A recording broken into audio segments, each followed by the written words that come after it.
On estime chaque année à plus de 300 000 le nombre d'interventions pour feu effectuées par les sapeurs-pompiers en France. Pour lutter contre ce type de sinistre, nous disposons de moyens simples et utilisables par le plus grand nombre. L'extincteur. Il faut garder à l'esprit que ce dernier est limité à l'attaque d'un feu naissant dans les premières minutes après son éclosion. En toutes circonstances, ne vous exposez pas à un risque inutilement et en cas de difficulté ou face à un feu déjà trop important, alertez les secours et évacuez les lieux tout en fermant la porte du local concerné. Il existe plusieurs types d'extincteurs pour répondre aux différents types de feux. Ces feux sont catégorisés par des classes. Les feux de classe A, les plus courants, sont des feux dits secs intéressant des matériaux solides comme le bois, le papier, les chiffons, et où l'eau s'avère particulièrement efficace. Les feux de classe B, dits gras, concernent les liquides ou solides liquéfiables tels que l'essence, les huiles et autres plastiques, où peuvent être employés des extincteurs poudre, mousse ou CO2 et éventuellement de l'eau avec additifs.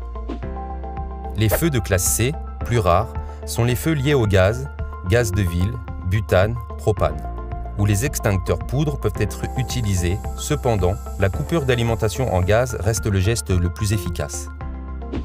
Les feux de classe F, ou feux de friteuse, intéressent les auxiliaires de cuisson comme les huiles et les graisses qui réagissent très violemment avec l'eau.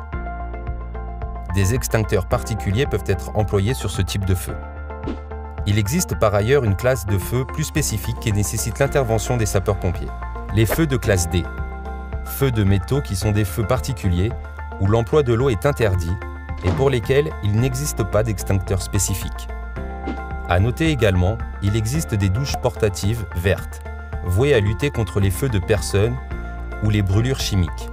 En règle générale, les extincteurs sont répartis judicieusement selon la nature du risque à proximité. Avant d'intervenir face à un feu naissant, il est important de s'assurer d'avoir l'extincteur approprié à la situation. Sur chaque extincteur, on retrouve les informations indispensables pour un bon usage de ce dernier. D'abord, l'agent extincteur et son volume, les consignes nécessaires à sa mise en œuvre et les classes de feu sur lesquelles il peut être employé. Nous allons manœuvrer ici un extincteur d'un volume de 6 litres, composé d'eau avec additifs, nécessitant un percutage manuel avant utilisation et pouvant être employé sur des feux de catégorie A et B. Après m'être assuré de posséder l'extincteur approprié, je retire la goupille, puis percute celui-ci en poussant la poignée vers le bas. Attention cependant, le mécanisme peut être différent d'une marque à une autre. Cette action va permettre de mettre l'enveloppe de l'extincteur sous pression afin de libérer l'eau lors de la manœuvre de la lance.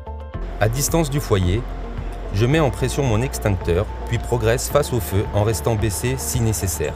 Étant à l'air libre, je ne suis pas incommodé par les fumées, mais je veille au sens du vent pour prévenir tout risque de brûlure.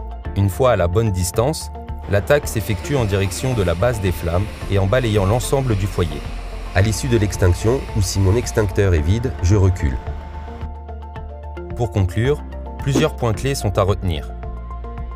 Le bon extincteur sur le bon foyer, uniquement sur feu naissant, pas de prise de risque inutile, prévenir les secours en parallèle.